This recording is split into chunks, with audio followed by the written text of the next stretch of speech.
Hey there, welcome back to the DIGGSVILLE podcast. I'm the host, Scott Fraser, and this episode, which is episode 5, we head back down to Tasmania where we chat with cartoonist Chris Downes. Now, just a bit of a setup about this episode.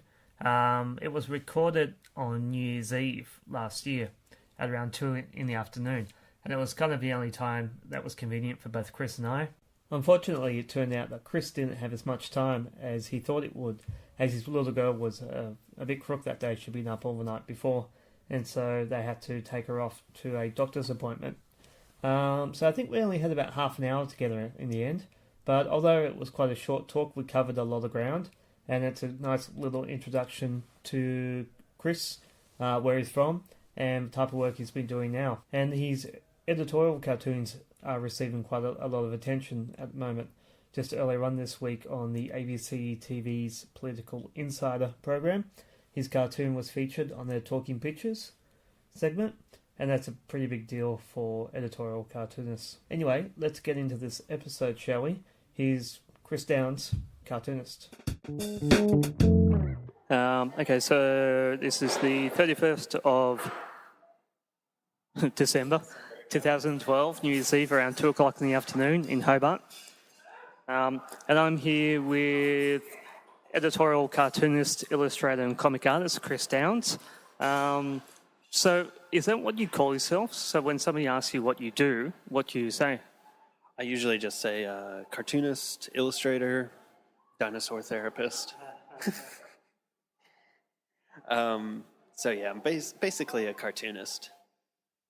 And I guess the most obvious thing that people hearing this would wonder is you're not from Tasmania, are you, originally? No. I'm from Tennessee originally, and moved to Tasmania in February of 2000. So approaching my 13th year here in Hobart.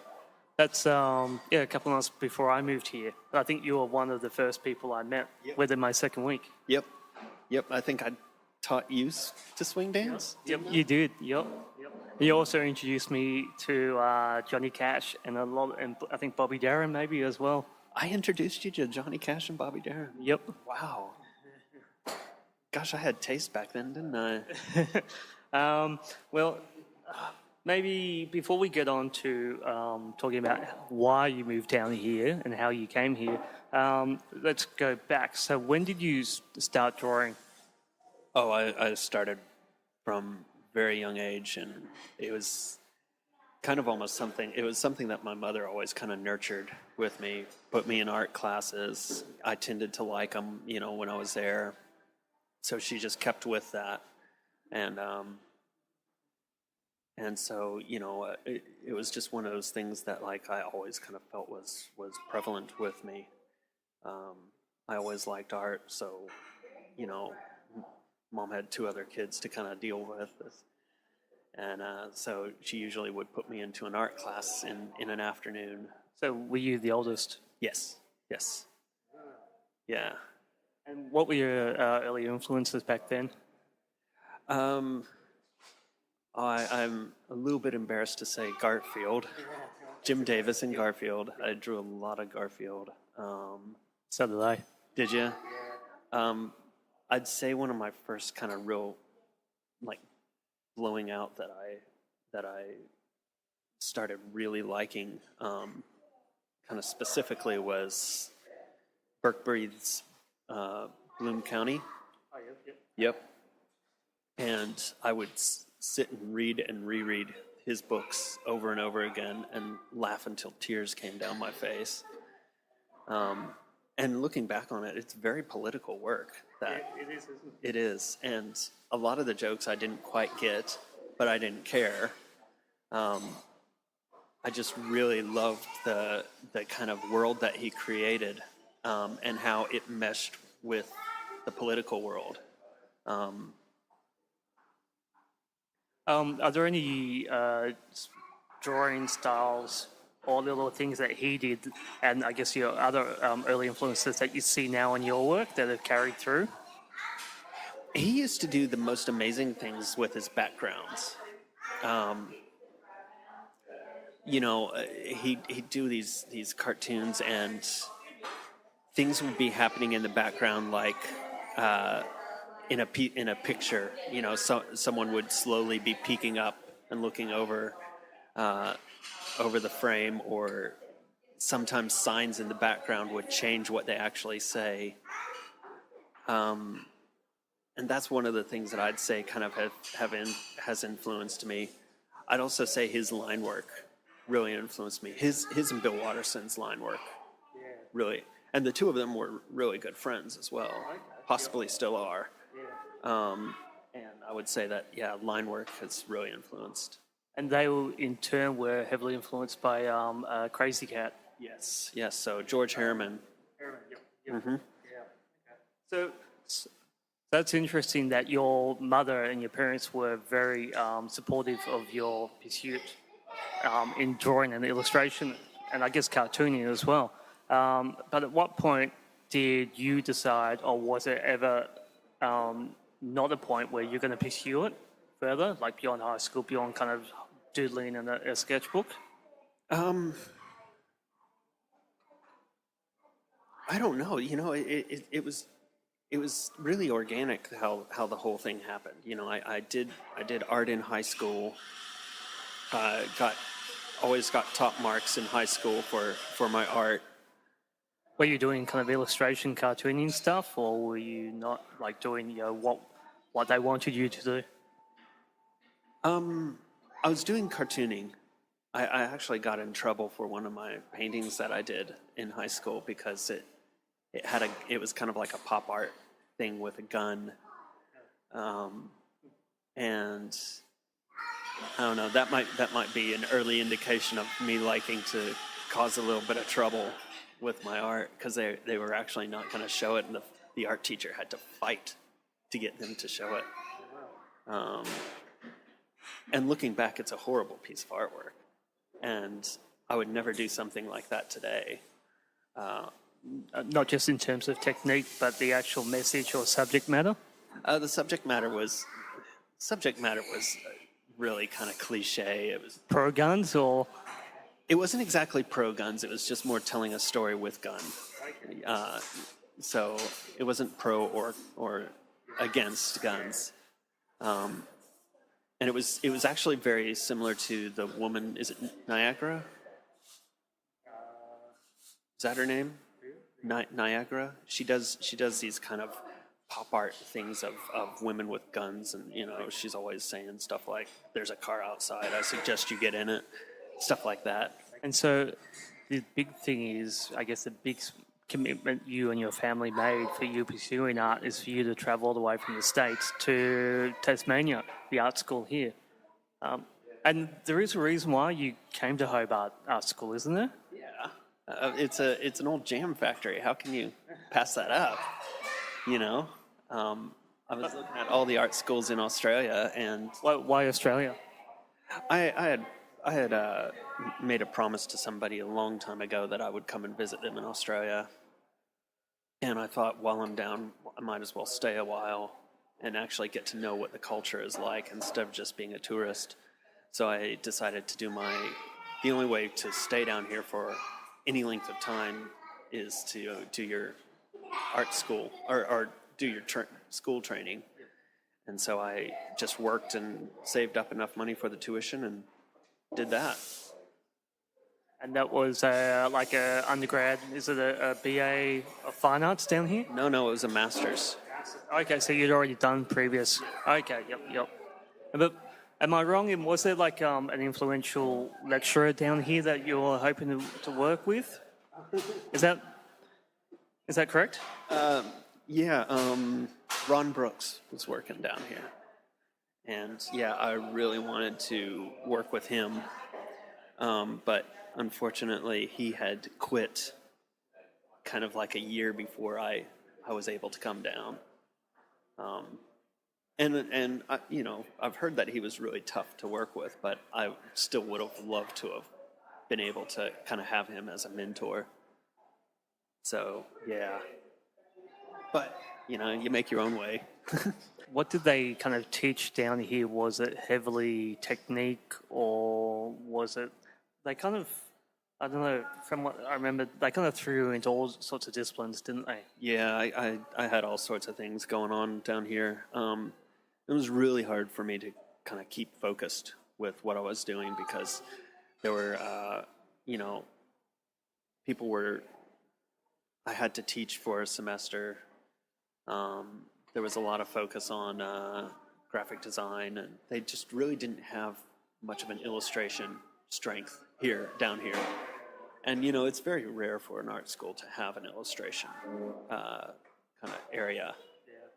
Even when commercial art is kind of where you would kind of practically think that you'd have to go to make a living as an artist. Well, that's kind of in my experience the exact opposite of what our school's about. Yes. And, you know, I think they relied a little bit too heavily on art theory and not practical knowledge of things. Which is interesting because your style is very technically strong, your draftsmanship is very strong, and you're very illustrative as well. So was that kind of on your own back, or did you get help with that, or is that something you just constantly had to work on? I did have to constantly work on it. I found that I got some of my best advice from the printmaking area. And not from kind of where I actually was kind of based in. But yeah, a lot of what I had to do was just kind of do my own research and find my own inspirations and kind of just copy their work and learn from copying. And, you know, if you mix it up enough, you end up kind of really creating something that's your own. So you were heavily influenced by Norman Lindsay. Norman Lindsay, yes. That's right. And so had you been introduced to him before you arrived here? Because it's a very similar treatment of the body and technique, I think.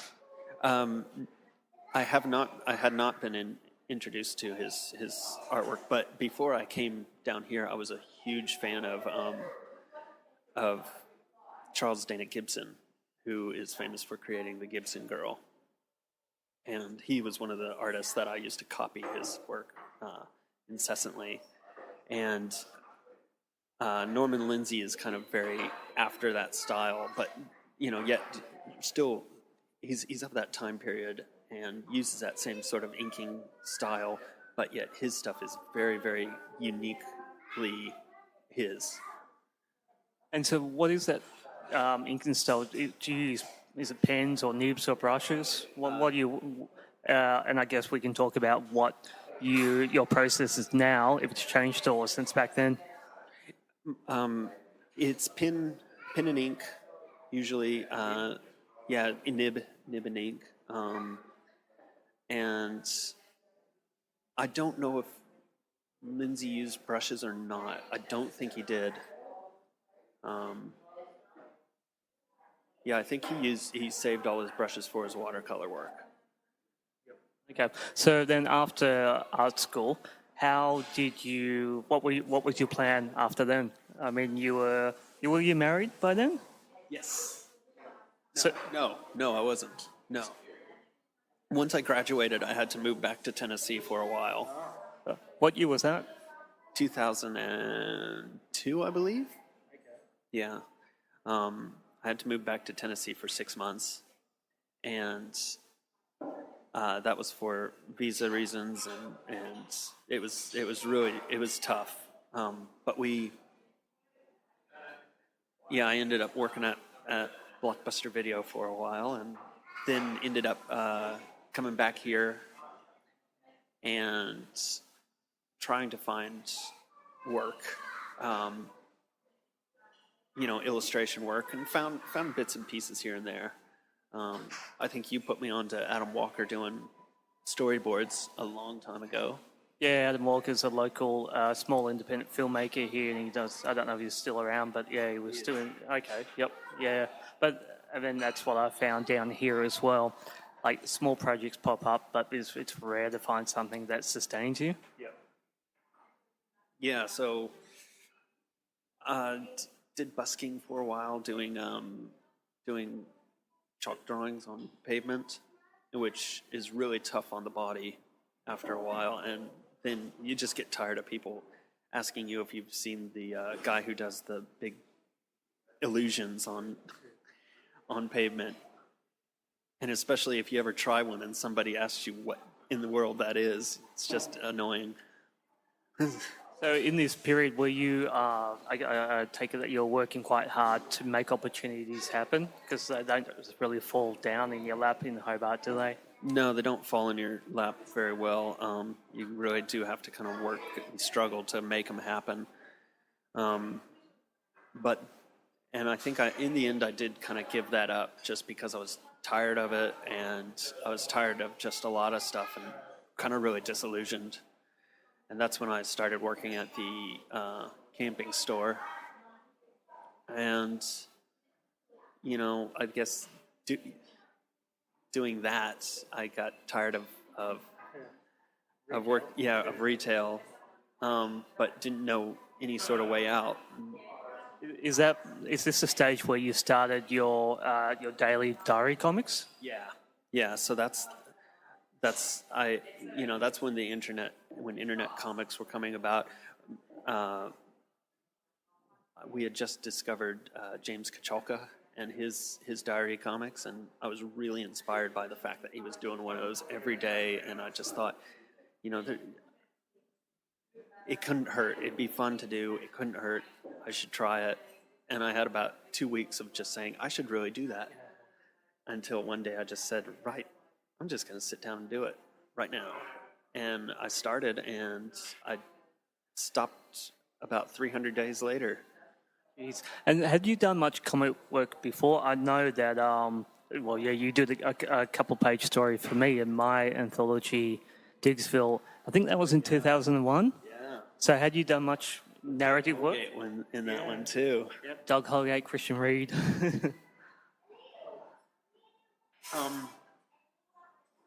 No, I think that was probably one of my first kind of forays into doing that sort of format. I had done small little 4-panel comic sort of things, but yeah, this was my first foray into that sort of thing. And that was quite fun doing that. And so the daily diary comics, they were usually around 1 page, weren't they? Yes. And what was the intention, just to do something, or were you working up was it I'm not sure, was it a practice for you to get a handle of your techniques to build up for your big graphic novel, or what was it? I think it was just to see what would happen. I was frustrated with where I was as an artist, and I know that daily practice is what makes you better. And I thought, I'm at a kind of low point with where I think I am as an artist. If I do this, it would actually be proof not only to me but to other people that a daily routine of drawing actually does improve your artwork. And it'd be great, that's why I came up with the work, A Diary of a Work in Progress, is to actually show people, what this persistent kind of working at your own talent and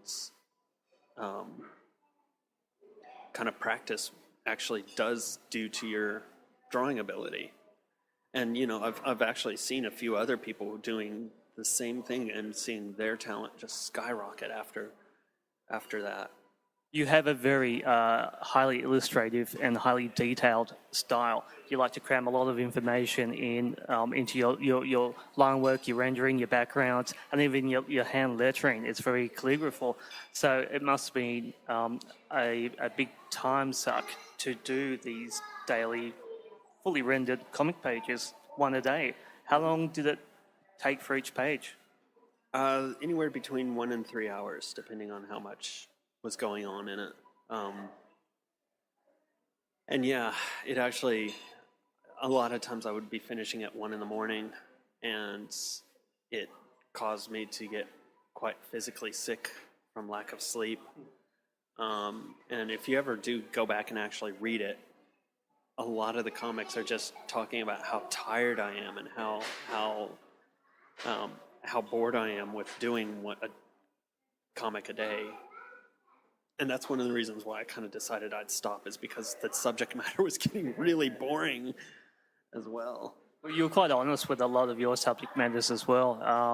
I mean, you talked about like your relationship with your wife, your unhappiness with your workplace. Some really touching mental health topics came up, but also, but some of just the more Dane ones, I guess storylines. Like I think there was one where you're just walking down the street, but yet you're able to twist that to make that really interesting and a nice little window into your daily life. Well, that's one of the things that I wanted to do was find a way to actually use the medium to tell the story, instead of just making it, a regular account of what's happening. I kind of wanted to, that was the other kind of reason that I was doing it. It was to actually play with the medium, play with it, see what it could do, see what. I'm really interested in the comic medium, and I know this sounds silly, but why anyone would actually use it to tell a story. Yeah, well, I think in a lot of great artists, you can see how they use the medium to its strongest as opposed to other mediums. And you see that in your work as well, just pushing it and playing with it, with the timing, with the format, with the sequential storytelling and pacing. So did you, and then I guess you playing around with this and putting something out there each day, day after day, you got a lot of attention from this process, didn't you? Yeah. Some of my heroes, I got a lot of attention from a Mexican artist by the name of Patricia Peteo. I got a lot of attention from that, but it was also doing this that got me my job as an editorial cartoonist. So that was really good, too. And so was there a period in between when you decided to stop doing the daily comics, and then so was that when you stopped working at the camping store? Because that was a big moment for you, wasn't it? No, I only stopped working at the camping store earlier this year. Yeah. Just I was working 6 days a week, and it was getting too much, and we found out that this parenting payment that Briony was getting was actually almost exactly what I was making working at the store. And she wasn't getting it because I was working at the store, but yet if I wasn't working at the store, she'd be getting that money. And it was just like, well, okay, I'm quitting. So yeah, it was an easy decision, that. Okay. And so what else have you got going on now? So you do your editorial cartoons for the local paper here. And so how did you get that? Through the daily comics. John Kadelka noticed those, and he actually recommended me when Graham Daisley retired. And it was actually quite a long process for them to trust that I could get the work done in time. So what was that process? Lots of tryouts, or? Yeah, so about 30 days of coming up with jokes each day, just so that they could see that I could come up with the joke, and I had a lot of spectacular failures doing that, but I actually got a lot of good feedback during that time. So, yeah, that was fantastic. And you enjoying that? I love it. I love it so much more than I expected to. Yeah, it was incredible work. It is incredible work, and it's the only work that I've ever done that if I didn't need the money, I'd still want to do it. And so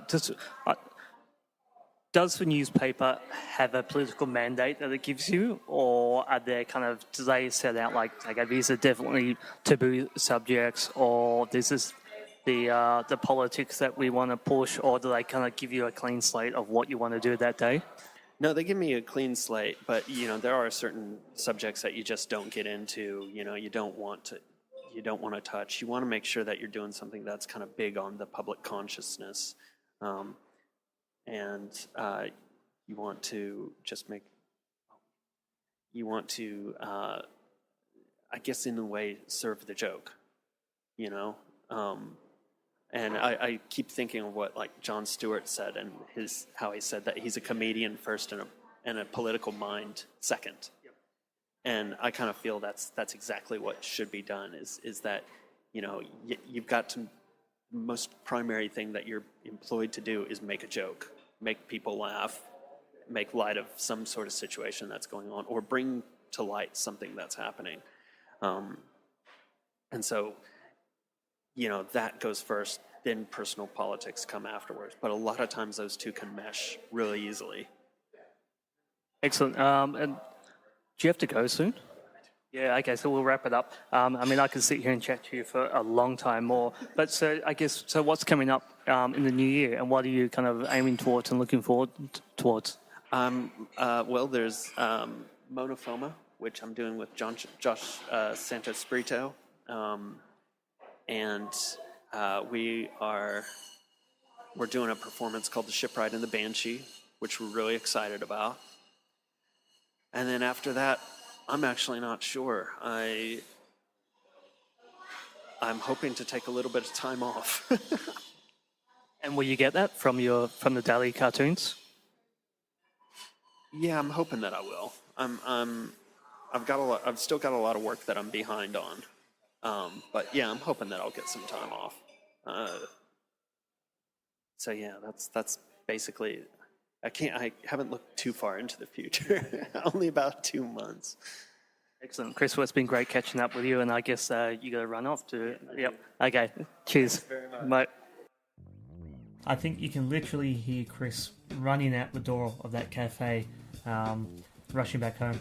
I wanted to get into a lot more detail with Chris. I wanted to get into his processes a bit more, and also the nuts and bolts of the editorial cartooning. So I was fortunate enough to catch up with him just a couple weeks ago, where we did a much longer interview from his home. So we might get to that next week. As always, thanks for listening. You can check us out on Twitter, DIGGSVILLE and at the website, diggsville.wordpress.com. And you can find me, Scott Fraser, at sdfraser.com. And you can find me on Twitter, Phraseville. That's Phraseville. Alright, see you later.